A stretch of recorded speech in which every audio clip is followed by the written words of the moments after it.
Welcome back to Your 1230, the only podcast where our guests tell their story with the help of 12 questions in just 30 minutes. I'm your host, Mike Salitro, and today we are really thrilled to be joined by Brandon Thomas.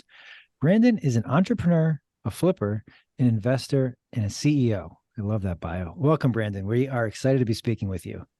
Thanks, Mike. I'm very happy to be here too. I'm always excited to tell my multiple stories, and I'm so looking forward to this chat. That's nice to hear. And kind of with that, short and to the point bio, if you meet somebody that you don't know or run into somebody in the street, what do you tell them you do or how do you introduce yourself?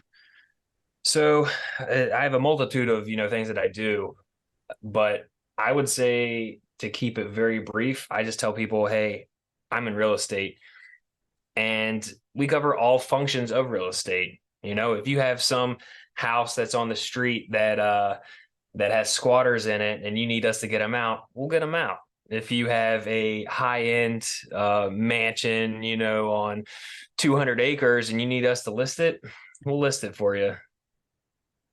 I like that answer because what it made me think of, and writing down my notes here, is that if there's a problem or there is a situation that needs to be solved, you can help your client or your potential colleague partner get to where they want to go or eliminate some headache they might have, whether that is acquiring a property, listing a property, trouble tenants.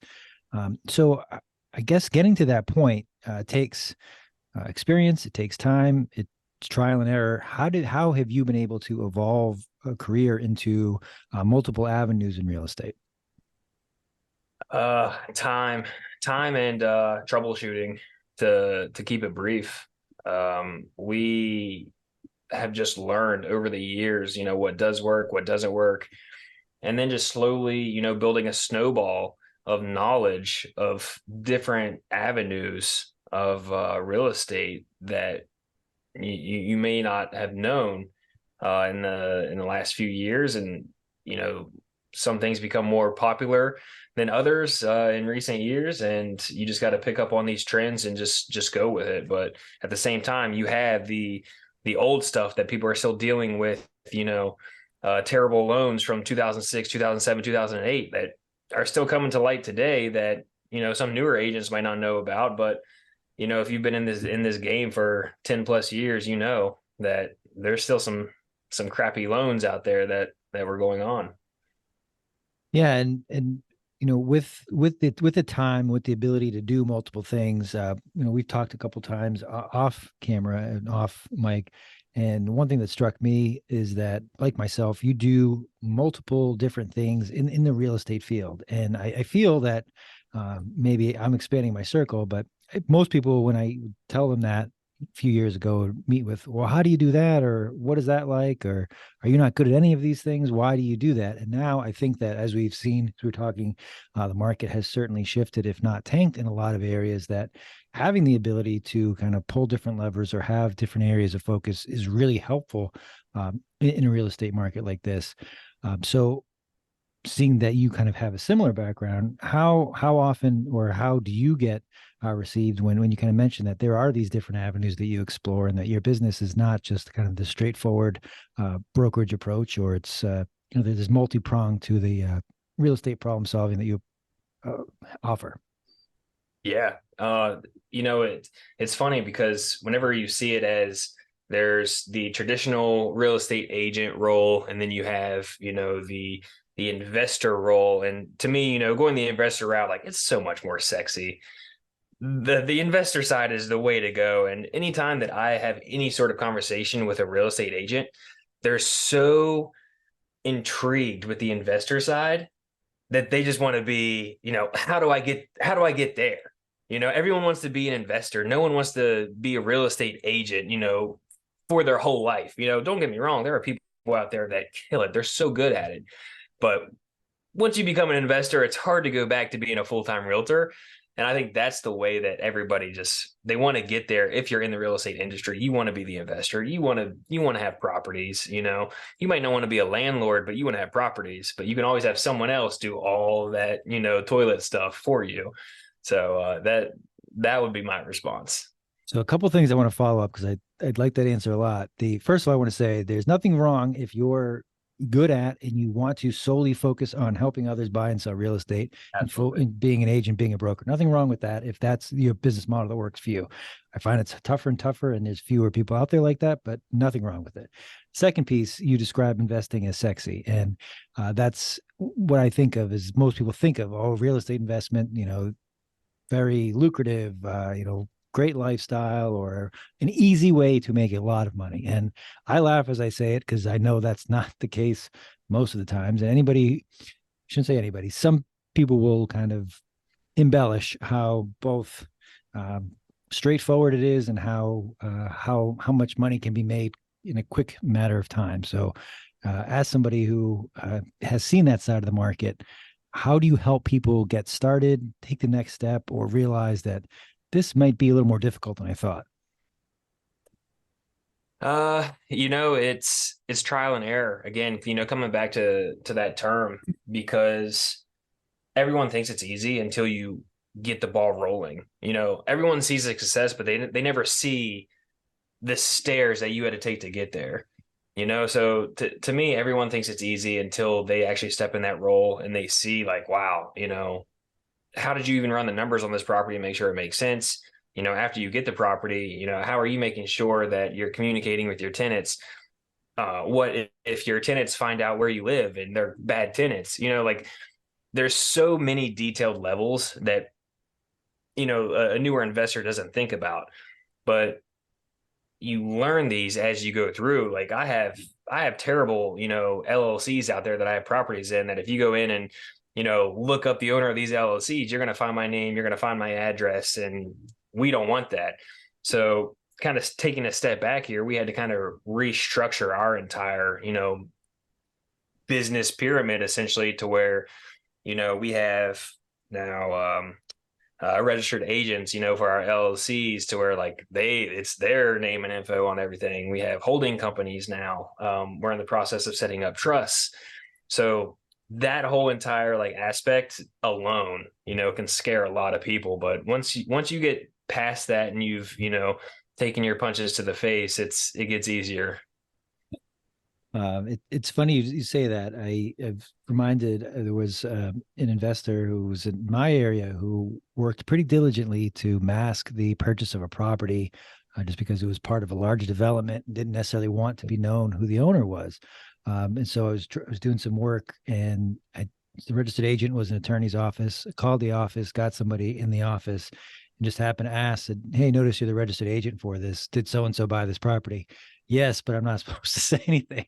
And so you can go through all of those steps in, setting up LLCs, setting up corporations, setting up entities to kind of mask that. But it's always the weakest part of the fence, the weakest link there can give it away. Somebody who just happens to answer the phone, just saw that paper, had no, should not have answered that question. And, I didn't do anything public with the information, but it confirmed what I was looking for. So it is Yep. good to do those things, but Yep. there are still, as you said, you set them up originally one way. They can be found. They can be. There are ways to kind of get through that. The Yeah, other thing I absolutely. wanted to ask you about there, kind of running the numbers, understanding what a good investment looks like. How do you do that, and how do you help someone who might be a money person, but they don't know what a good investment is, or somebody who has a good eye for investment, but they may not have the capital to get into one.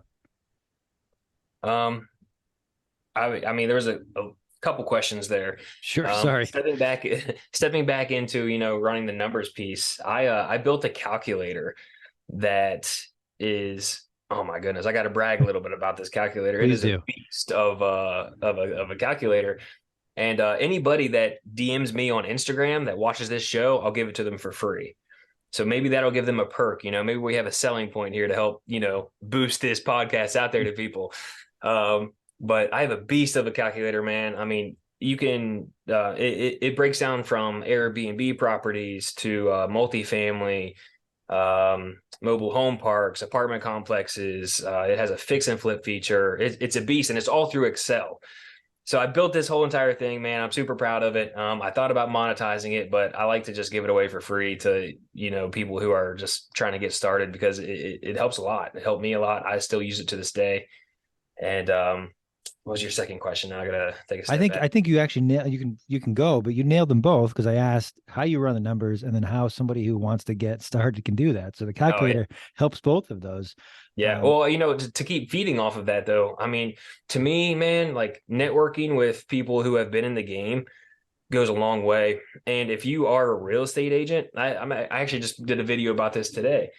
If you're a real estate agent and you're brand new and you're trying to build your business and you don't have money to get leads, I want you to just go into Google and type in sell my home fast, whatever town you're in, and you're going to get 5 or 6 web pages of wholesalers that are just, racking in these leads of people who just want to sell their homes fast.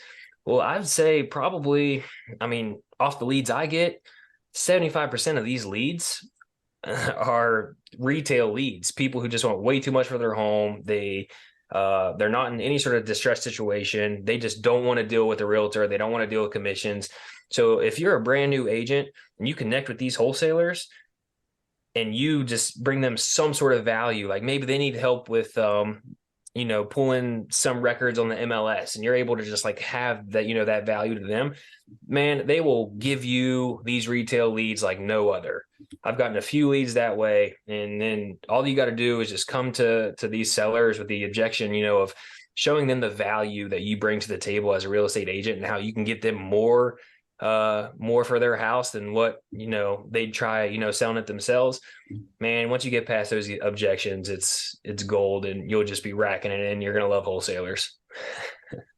so I want to ask you about wholesaling on the back end of this, but I don't want to. That is such excellent advice, especially in the real estate industry. Somebody who's starting who doesn't know who to call, what to do, is just waiting for somebody to proverbially knock on the door or to come to them with business. That's a really good way to, one, the networking piece, to figure out who is active in the market, which neighborhoods might have multiple properties for sale, and then specifically, as you mentioned, the bringing value to the wholesaler there. It's, well, I'm new. What do I have? Well, you have access to the MLS that maybe they don't have access to, or maybe you are familiar with a different geography or a different, potential buyer buying pool that can kind of mix and match there. And then, as you said, the wholesaler has no interest in dealing with commissions, dealing with somebody who's looking for top dollar in their home. So there's the synergy where they can work together. That's really good advice. And outside of real estate, networking and understanding where you can be valuable to somebody else, as opposed to, please help me, I have nothing of value to give to anybody, Mm-hmm. is much stronger position to be in. So Yeah. that's really good advice. The wholesaling piece. What does that mean for those who are not as familiar? And how are you involved in that? Sure. So I mean, it varies state to state. There are different laws in different states on whether or not you can wholesale. There are ways to get around those laws, not in a legal way, to say the least. Essentially, you have to buy the house and then resell it in the states that don't allow assignment fees. Um, but to take a very high level, wholesaling is when you negotiate a price with a homeowner. We'll say, for example, 100,000. You say no matter what, you're going to get 100,000 for this house. Then you take that agreement that you have with that seller, and you go and shop it out to other investors, or maybe you already have a buyer lined up, and you're going to tell this buyer, hey, I'll sell you this contract for 120,000.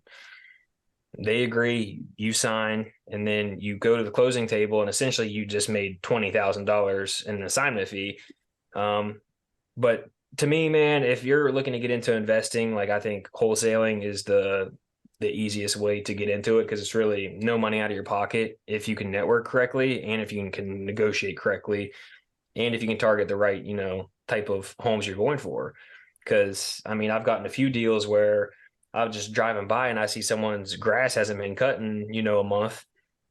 I keep a sticky note in my car. I go, I knock on the door. No one answers. I literally write on the note, call me about your house. And then I leave my phone number, and then I sticky it on the door. Hmm.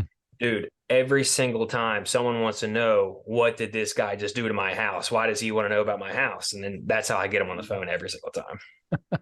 That's good. Do you have any horror stories or funny stories of someone who's picked up the phone and called off of that, or is it usually what is going on? Oh yeah, let's talk.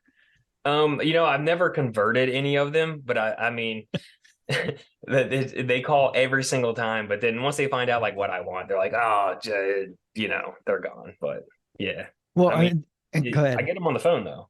I was going to say that's the important thing. You get the phone call, and then more is, even if it's not working out, that you are mining a lead generation source, and you're not deterred by, well, this person hung up on me, or this person's not buying, so this whole system's not going to work, or I don't want to do any of this. That it's getting told no is part of the process. Um, Hmm. with the wholesaling piece, I want to bring up, you nailed it when you said being able to basically put together a deal and negotiate, because that's what it is that if that seller could find their buyer, or they could go out and make a deal come together, they don't need you. But that's your expertise as a wholesaler, of finding a distressed, undervalued, or need to be moved property, and then putting it together with a buyer that they probably could not have found each other otherwise. In your example, that $20,000 profit doesn't exist because Yeah, they don't exactly. need that middleman. So having that expertise is what makes that go. So very good explanation, and you nailed it as far as how putting that deal together works. Uh, one thing I want to ask specifically about that is, how do you, when we're talking about assignment, do you ever need to explain to a seller or buyer that in essence they're paying a premium to have you involved, whereas if you weren't there, they might be paying a less of a fee? Or how do you speak in a way that it makes sense for them, or they see the value that you're providing in this equation? Uh, from a wholesaler's perspective. Yeah. Sure. So generally, whenever I'm negotiating with them and I'm talking about a price, I usually say, hey, you know, I think I can get you this at this amount. If I can get you more, would that be okay if I shop this out to some of my investor buddies to see if they would pay more? And they're usually like, oh, yeah, that's fine. That's fine. And then, essentially, I'll go and I'll shop it out, a little bit higher. And then I'll still get them more than what I would want to give them as like a cash buyer. So it's a win-win for everybody. So like, for example, for the 100,000, if I go shop it out to someone else for, say someone pays 125, well, I'm not going to go and, take that 25K. I could, but I'm not going to, man. Like wholesalers get a very bad rap of being very unethical and just really, tearing down, people in bad situations. And it comes down to, what's right. And if I told this person, like, I'm going to get them more, like, I'm going to get you more. Like, yeah, I'm going to still get my fee. Maybe I'll take like 15,000. I'll give you an extra 10,000. We'll bring you up to 110. I still get my $15,000 fee for doing, all the labor work and paying, the closing costs. But yeah, that's how I break it down. And that's a big thing. And being ethical is not just doing the right thing for the sake of doing the right thing. Obviously, we'd be in a better place if everyone treated each other better, but that's not, unfortunately, that's not going to happen. But realistically here, it is a small circle of people. So if you burn someone in one of those deals, it might happen once, it might happen twice, but word gets out, and that is pretty insurmountable to turn around from, if you're the guy who's pocketing extra from using your example of saying, hey, I'm trying to get you more money, and then you put that money in your pocket. You're not going to have a very long tenure in this industry if that's your MO. Yep, So exactly. probably better to do the right thing, but it also will help your bottom line in the long run. Yeah, absolutely. uh, so we've talked a lot about kind of the non-traditional real estate deals, just we'll call them, outside of the agent. Uh, when you are kind of looking for new business, do you, in your business plan or your systems, do you dedicate a set amount of time or resources to each lead source, or how do you figure out where to allocate your energy? I mean, we're all in on wholesale or like fix and flips. Um, I'd say that's where we spend most of our time on it.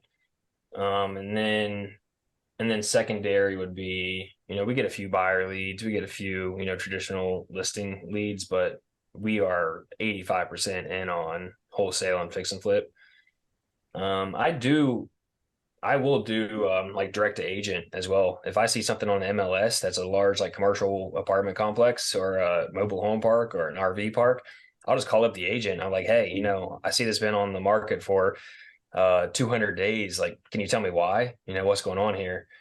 And of course, they'll start spilling sometimes, or or they'll act like a secret agent and acting like, I can't tell you this, I can't tell you this. But what they don't understand is like, we're all in this together, man. Like, I'm trying to buy this property, you're trying to sell this property. Like, let's talk this out, let's work this out. And I had an agent last week that she had a, what was it? It was like a 72 mobile home park, and it's been on the market for a little over a year. And the price was originally like 3.2 million, and then now it's dropped all the way down to like 1.2, like in a year. And I'm like, that's a big gap. Like, what's going on here? And so I called her, and we spoke on the phone for probably 45 minutes. She's running through every little detail of what's wrong with this mobile home park. And come to find out at the very end, of course, she said that this was an estate sale. This daughter inherited this mobile home park. It was not ran properly. They don't have records on anything. They don't have any leases, nothing for the ground rent, nothing. So it's just really down to like poor management. How it really, you can come in, scoop in, and just get it up to speed, and you're going to get the value back up. And we like to buy a lot of our larger properties creatively. So I will kind of negotiate the down payment to where maybe we can have the seller hold the down payment over a certain amount of years. So we've bought a few apartment complexes this way. And then I'll go and I'll get a commercial loan for the remaining 75, 80%, bring that to the table. So the seller's happy. They're getting 75, 80% down essentially from the commercial loan. All I'm asking for them to do is hold 20, 25% as a down payment over the next year. We'll give them interest. It's a whole amortization schedule that I submit with the offer, and I give them various offers on, which one they want to choose.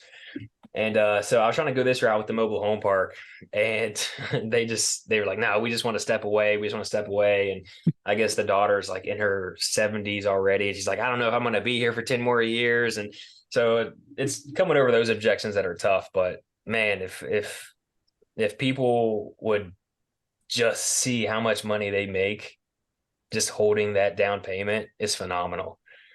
One of our apartment complexes, we negotiated this strategy, and I mean, we came to the table at $600 for clothing, or at closing. Oh God, for clothing.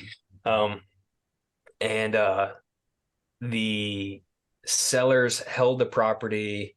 The down payment, the 20% second lien, is over 100,000, and we gave them 4% interest over 15 years.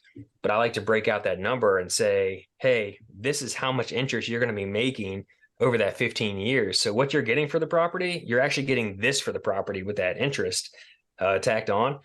And once you put that in their head, they start thinking like differently. And then so whenever we got this property, we're sitting at the clothing table, and the seller was like, hey, thank you so much for this offer. Like, we had multiple offers, more than yours, and we chose yours because of this cool little tweak that you did to the offer. And she's like, with this interest, like, you're gonna be putting our kids through college, and we just want to thank you. And it was like, dude, this is next level stuff, man. So we just went with it, and now we can put an offer in almost weekly with this strategy. Well, that's a really awesome example to tie it back to the first thing that we talked about, is kind of having creative solutions to people's problems or situations that they either are experiencing for the first time, don't have the expertise to figure out, or don't have the bandwidth to deal with. That it's like, I've done this. Here's A, B, and C. Here's why this is a good deal for you. Let me break, even just breaking out the interest. You might have the idea to put the offer like that, but then breaking out in a way of showing them black and white. Here is what the extra payment is going to look like over that 15-year term.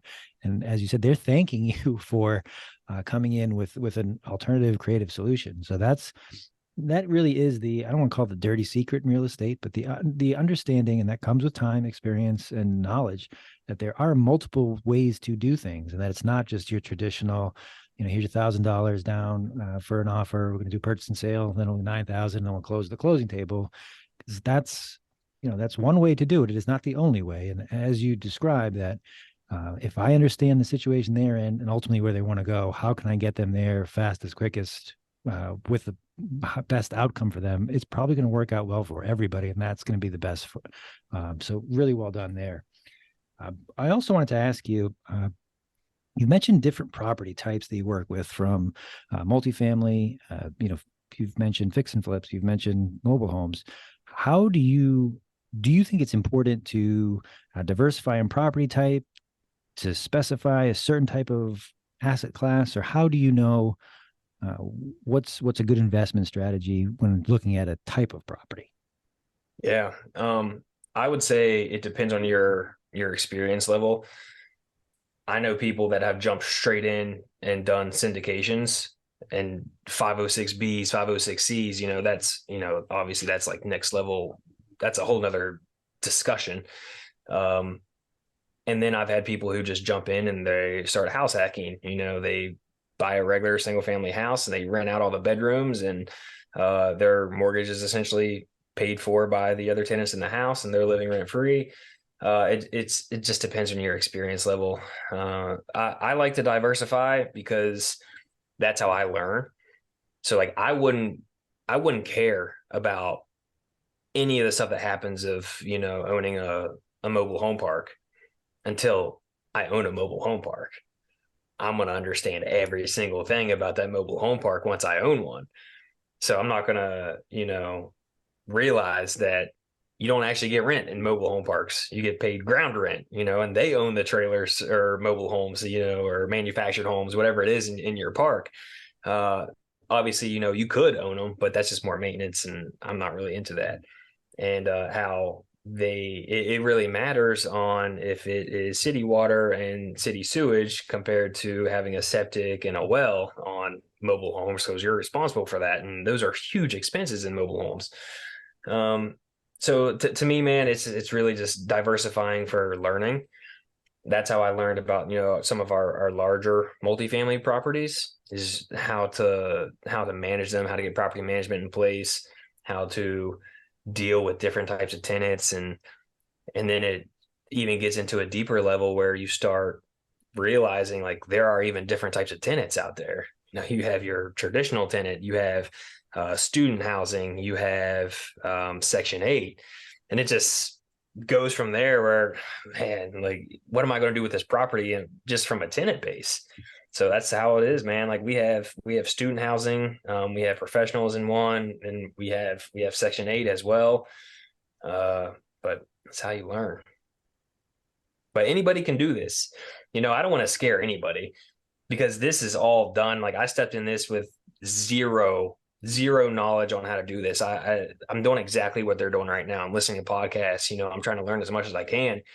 And then one day I was just like, screw it. I was like, I'm going to start putting feelers out there to see who else is also interested in this kind of stuff. So I posted on Facebook. This is probably 3 or 4 years ago, and I was like, hey, I'm thinking about getting into real estate investing. I've been learning a lot about it. I'm really looking for, like-minded people who want to join me and potentially like partner together and, just go all in on something. And this gentleman that I graduated high school with shoots me a DM. And he's like, hey, man, he's like, I've been thinking about getting into this too. And he's already like a pretty successful guy, in my opinion. He owns some gyms. He's very business savvy. And I was like, man, if we like combine, his like business mindset, my real estate mindset, we got this. And oh man, yeah. And we never looked back. Now we have even more partners. My brother-in-law partners with us. I have a fix and flip partner. I have a meeting next week with a guy who like literally specializes in helping people out of foreclosure. He This is a cool story about him. Just last week, he stopped an auction 5 days before auction.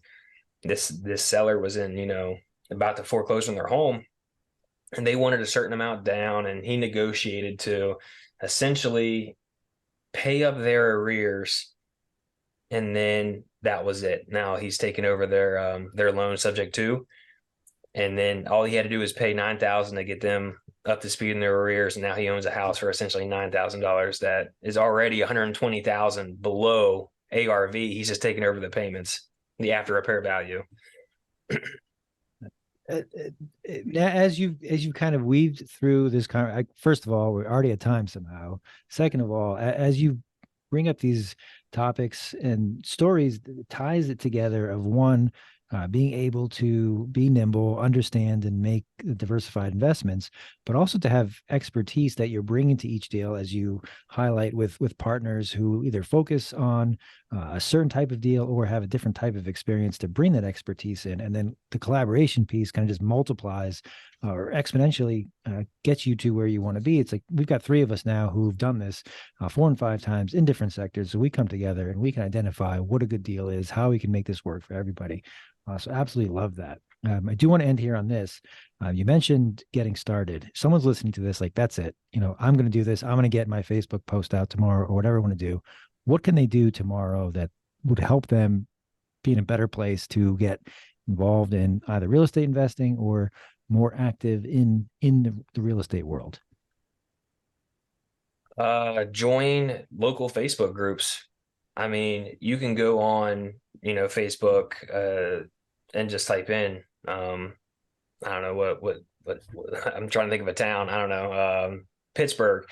Let's say, go into Pittsburgh, just type in Pittsburgh real estate investing group, or Pittsburgh, real estate. There's going to be probably 2 or 3 of them that you're going to click on, and it's going to be a lot of the same guys in each one of those groups. And those are probably the big players that you want to know in that town, and just shoot them a DM. That's exactly what I did with some of the big guys in my area whenever I was like starting to learn. One of my neighbors, like 4 doors down, he has a house that's he's letting it go, and it kills me. And one day I just went and I knocked on his door and I was like, "Hey man," I was like, "I want to buy your house." I was brand new. I didn't have any money. I had no idea how I was going to buy his house, but I knew I was going to figure it out.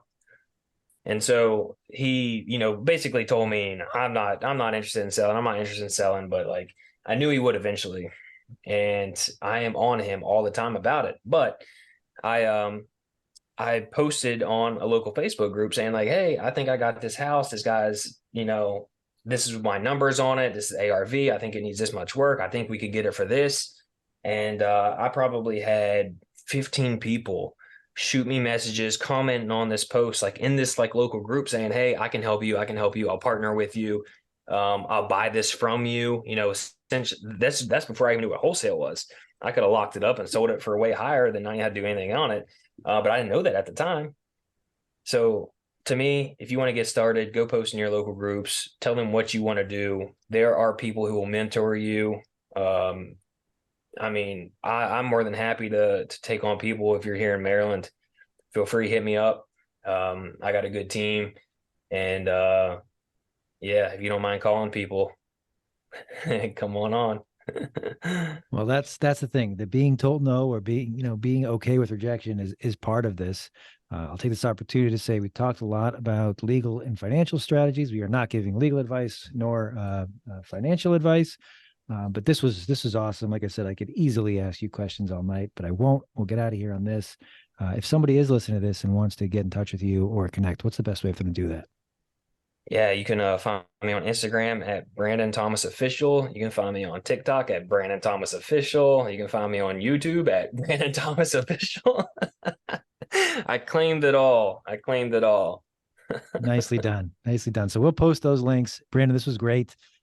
I look forward to doing it again, and I just wish you continued success, my friend. Yeah, you too, my brother.